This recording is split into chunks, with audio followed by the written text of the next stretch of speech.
మేడ్చల్ జిల్లా తుర్కపల్లిలో జనసేన పార్టీ రాష్ట్ర ఇన్ఛార్జి నేమూరి శంకర్ గౌడ్ అలియాబాద్, మూడుచింతలపల్లి మున్సిపాలిటీలలో పోటీ చేస్తున్న 8 మంది అభ్యర్థులకు బి ఫారాలు అందజేశారు. ఈ సందర్భంగా ఆయన మాట్లాడుతూ తెలంగాణలో ప్రజలు ప్రస్తుత గత పాలకులపై విసుగుతో ఉన్నారని, ఆంధ్రప్రదేశ్లో నిశ్శబ్ద విప్లవం తెలంగాణలో కూడా జనసేన ద్వారా మొదలవుతుందని అన్నారు.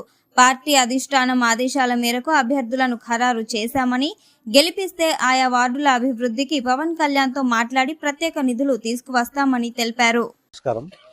అలియాబాద్ మున్సిపల్ కార్పొరేషన్లో జనసేన పార్టీ నుంచి దాదాపు 7 మంది ఇక్కడ పోటీ చేయడం జరుగుతుంది.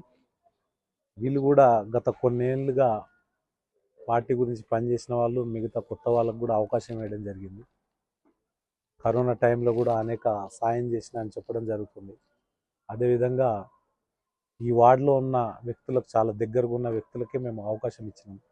అదేవిధంగా ముచ్చింతలపల్లి నుంచి మన మిత్రుడు పోటీ చేయడం జరుగుతుంది. అదేవిధంగా మిగతా చోట కూడా కొన్ని చోట్ల మేము పోటీ చేయడం జరుగుతుంది. రంగారెడ్డి జిల్లాలో దాదాపు తాండూరులో ఒక 5 మంది పోటీ చేయడం జరుగుతుంది. శంకర్పల్లిలో 2, అదేవిధంగా ఇబ్రహీంపట్నంలో దాదాపు 2, అలియాబాద్లో 7 మంది ఇట్లా పోటీ చేసుకుంటే, అంటే మాకు బలం ఎక్కడైతుందో అక్కడనే మా దృష్టి అంతుంది. జనసేన పార్టీ లక్ష్యం ఒకటే, ప్రజలకు అనుకూలంగా, ప్రజలకు ఏ ఫలాలు అయితే అందాలో అవి అందేలాగా జనసేన ప్రయత్నం చేస్తుందని మీ ద్వారా తెలియజేస్తున్నాము. ఎందుకంటే ఈరోజు ప్రజాప్రతినిధుల పరిస్థితి ఎట్లయిపోయిందంటే, ఎక్కడన్నా ల్యాండ్ కనిపిస్తే అమ్ముకోవడానికి చూస్తుంది తప్పితే ప్రజలకు ఎటువంటి మంచి పనులు చేయడానికి ముందుకు రావట్లేదు.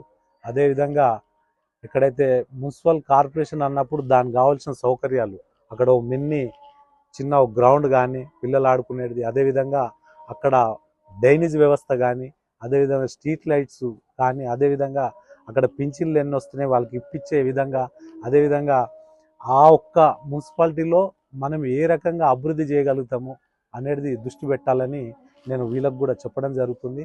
రాబోయే రోజుల్లో బలంగా అవసరమైతే మేము ఎన్ఆర్ఐ ఫండ్స్ నుంచి ఈ యొక్క మున్సిపాలిటీలో గెలిచిన వ్యక్తులకి మాతోటి సాయం అందిస్తామని మీ ద్వారా తెలియజేస్తున్నాము.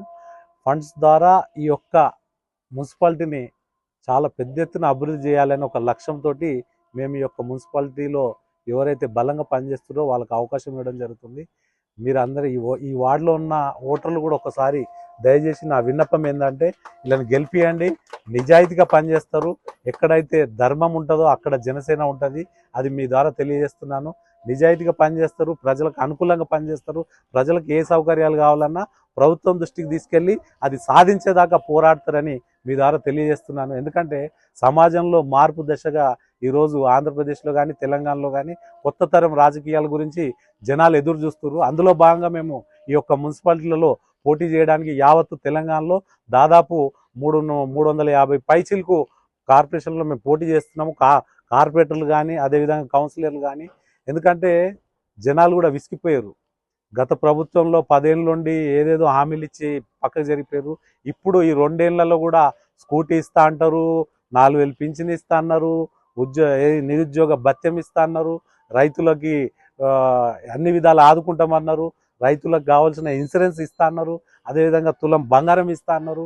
ఇవన్నీ మనం హామీలు ఇచ్చి అవి పక్కకు పెట్టేసి ఈరోజు మళ్ళీ ఏ రకంగా ఓటు అడగడానికి వస్తున్నారని నేను మీ ద్వారా వాళ్ళని ప్రశ్నిస్తున్నా. గత ప్రభుత్వం కూడా అన్ని నీళ్లు, నియమాలు, నిధులు అని చెప్పింది.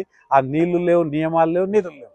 నీళ్లు వాళ్ళింటికే పోయినాయి, నియమాలు వాళ్ళింటికే వచ్చినాయి, నిధులు వాళ్ళింటికే పోయినాయి. ఇవాళ కోటేశ్వర్లు ఎవరన్నా ఉన్నారంటే గత ప్రభుత్వంలో ఉన్న వాళ్ళు ఇవాళ ఫైనాన్స్, ఒక వెహికల్ ఫైనాన్స్ కట్టుకున్న వాళ్ళు కూడా ఈరోజు కోట్ల రూపాయలు సంపాదించుకున్నారు. అంటే ఈ రాష్ట్రాన్ని బస్ట్ పట్టించారు. అదేవిధంగా ఈ 2 సంవత్సరాలలో కూడా అనేక హామీలు ఇచ్చి ఎక్కడ కూడా ఆ హామీల్ని పరిపూర్ణంగా పూర్తి చేయలేదు ఈ యొక్క ప్రభుత్వం. దానికి దిట్టంగా ఈ మున్సిపల్ కార్పొరేషన్లో మాకొకసారి మీరు బలంగా నిలబడండి. ప్రజలను మేము విజ్ఞప్తి చేస్తున్నాం. మీకు ఖచ్చితంగా రాబోయే రోజుల్లో జనసేన అన్ని విధాలు అండగా ఉంటుందని, ఉచిత హామీలు ఇంకోసారి ఏ పార్టీ కూడా ఇవ్వొద్దని మీ ద్వారా నేను కోరుతున్నాను.